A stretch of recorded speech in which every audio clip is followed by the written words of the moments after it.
2023, South Africa won a record 4th Men's World Cup. Portugal beat Fiji in an enormous upset, and Eddie Jones got hired by Japan. But in amongst the meetings he didn't take and interviews he definitely didn't have, this was a year in which some rugby was played by some people. And to celebrate the best of that rugby, it's time for this, the Squidge Rugby Team of the Year. And we're finally there, the big one, the biggest one, the one you've all been waiting for. The 3 most competitive positions every single year. That's right, the players who are most likely to have used a VPN this year. And more specifically, NordVPN, the internet's favourite and sponsor of this video. Thank you very much. In 3rd place, I find it hard to imagine noted Seinfeld stan Aaron Smith went an entire World Cup campaign all the way to the final without access to his favourite sitcom. However, NordVPN makes it easy to get around those pesky geo-blocks, sneakily sliding Smith's laptop back into his native New Zealand so he can watch Jerry, George and co in peace. In 2nd, Scotland's Chris Harris, a sensible lad who loves secure defence, so I reckon that extends to his online activity, using NordVPN security features to make his browsing secure, safe and great at blocking malware. But on top of the tree, number 1, Louis Rees-Zammit, the Zoomer, using the service to speed up browsing and internet speeds whilst also connecting to different nations all over to pretend like he's still on holiday, like he always bloody is if you check his Instagram. And if you want to join that club as well, join those illustrious players, please head to nordvpn.com/squidgerugby, and for the price of but 1 coffee, start using all the endless features Felipe Pachesi almost definitely uses as well over on NordVPN. To get a 2-year plan with exclusive discount, plus 4 months extra, plus there's a 30-day money-back guarantee. Anyway, your favourite of mine, it's the best, the most competitive positions in the team. It's time for the back row of 2023. The penciled-in version of this team reads very differently. Because here's the thing, right? The best blindside flanker in the world this year was Caelan Doris of Ireland. The form player living up to every burst of potential and hype. An exceptional Six Nations we sat narrowly behind maybe Hugo Keenan in the run for player of the tournament for me, was followed by a fantastic World Cup with some really solid stints for Leinster in between. Caelan Doris was, on pure rugby level as a pure player, one of the best players in the world this year. But, and this is critical, he wasn't Sia. Nobody coming for the shirt this year played better than Caelan Doris, but nobody in World Rugby had a greater impact on their team in 2023 than Sia Kolisi. This was the year Sia Kolisi went from all-time great to game-defying legend, a player who will outlast and transcend the sport, the greatest captain this game has ever seen, and a man capable of literally anything at this point. There's no leader in this game who quite inspires change, difference and exceptionalism like Sia. I've said this before, but without Kolisi, I don't think the Springboks win the 2023 Rugby World Cup. The team is amazing and the coach is phenomenal, yes, but in Sia they have a uniting factor, a secret source who ties the entire world together through love, through compassion, and through heart and soul. It's easy to only remember the one moment of Kolisi's 2023, we all know what it is, but this was a hellish year for him up until then. After some brilliant form for the Sharks, he pulled up injured and left South Africa in a quandary. 2 options for him and his team. 1, rush the operation and force himself back to try and play in August, September to make the World Cup, or 2, take his time and let it heal properly. Option 1 came with the risk of it getting exponentially worse. What would be a routine 6-month injury if he took his time could become career-ending with the gamble. But option 2 meant he would miss the World Cup and leave his nation without the leader they needed and potentially him saying goodbye to that Springbok shirt. The Boks and Sia decided on option 1. They figured this world needs Sia Kolisi. And boy, were they right. Since returning, Kolisi excelled as a leader, yes, but on the pitch, he was at his near best. From his return game against Wales to the final itself, we saw peak Kolisi each week. Few players work harder, shuffle more, hit more for their team than Kolisi. An inspiration off the pitch, yes, but on it just as much. One of those players who constantly produces moments that lift a side yet never disappears in between. It's hard to skim through a game where he's playing and not find him near the ball, always harrying and carrying and having an enormous impact. Maybe he was the 2nd best 6 in the world on pure play this term, but in terms of what he brought, what he meant, and how he changed the game for his nation and his team and for the sport forever, there truly is nobody out there anything like Sia Kolisi. The thing is, Grant Nisbet was right.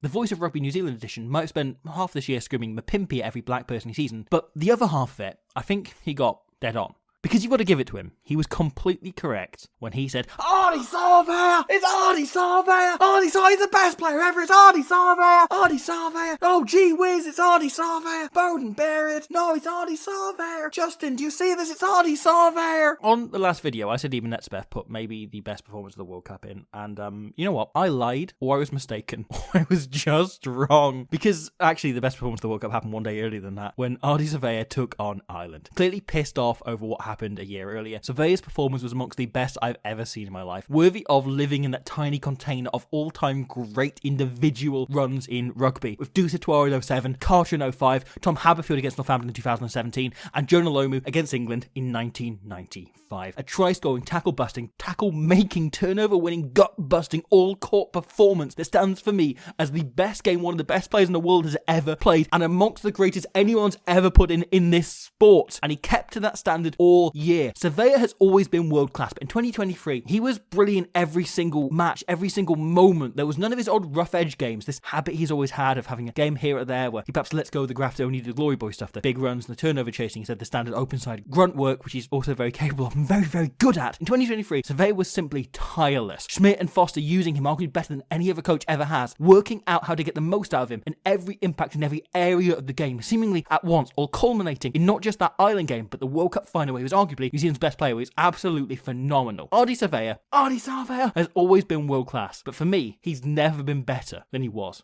in 2023.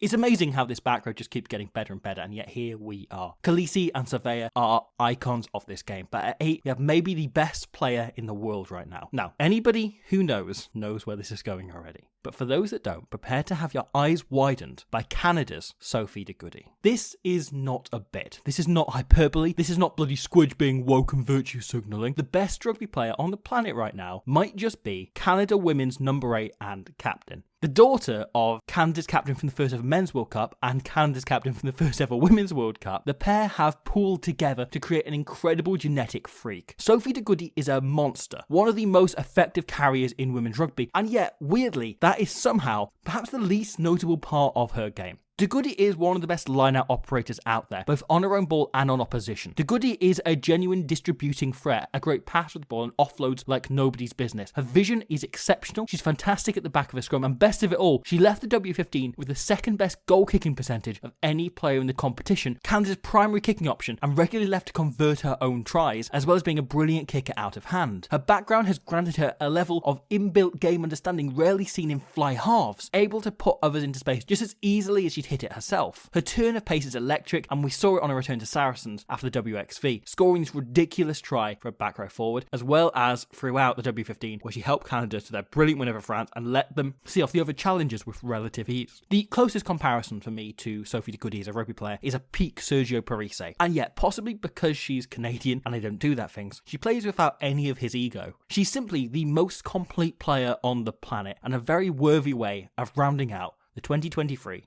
Team of the Year.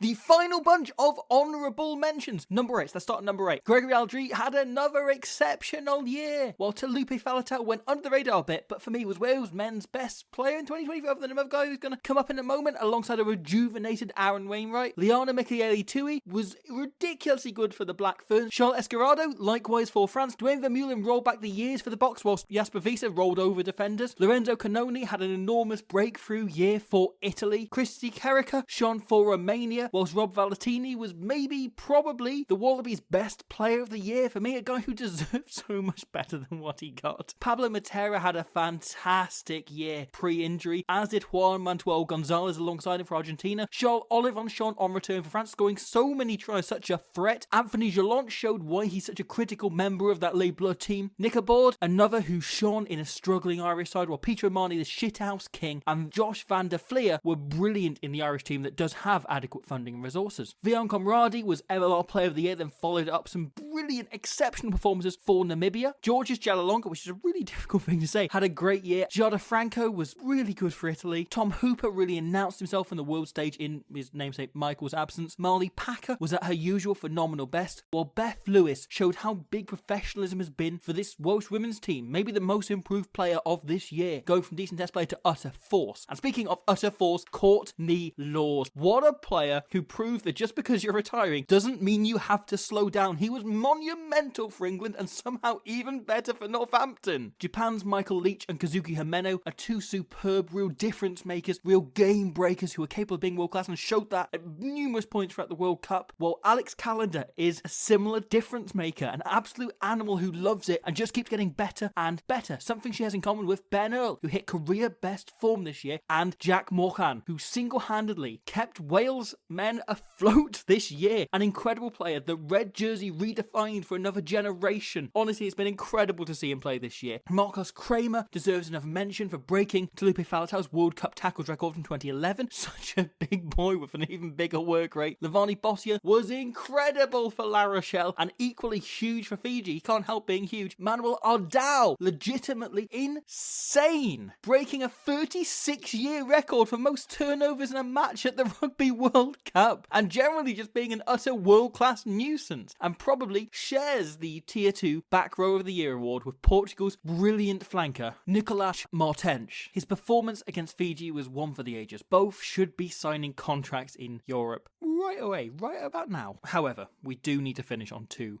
more Springboks. Pieter-Steph du Toit returned to his best this year, and in the World Cup final went beyond that, becoming the first player ever that I think you can say this about, right? Before this year, I'd have said the best game he'd ever played in his life was in the first World Cup final that he won. Now I'd say it's in the second. But last name on this team sheet really has to be, couldn't be more deserved than goddamn Quagga. Albertus Smith himself. If this team had a bench, it would just be Quagga covering all 15 positions because you know he probably could. He's a brilliant back row, but for me, Quagga Smith was the best impact player, the best comer off the bencher in the world in 2023. Quagga Smith. Joueur immense. Thank you for watching that. I hope you enjoyed that. That is the end of the Team of the Year series. They've been quite an effort, quite a slog. Sorry they've taken longer than usual to get out there, but here they are. They're with you now. I hope you enjoyed them. Also, sorry if we missed your favourite player. There's so many who could have gone on this list as well. Every year there's also people we forget. Bongi and Benambi, Dion Fourie, both should have been mentioned, just slipped through minds as we were making the videos. Apologies for that. Otherwise, we'll be back very soon with more stuff. Please hang around. We'll see you very soon.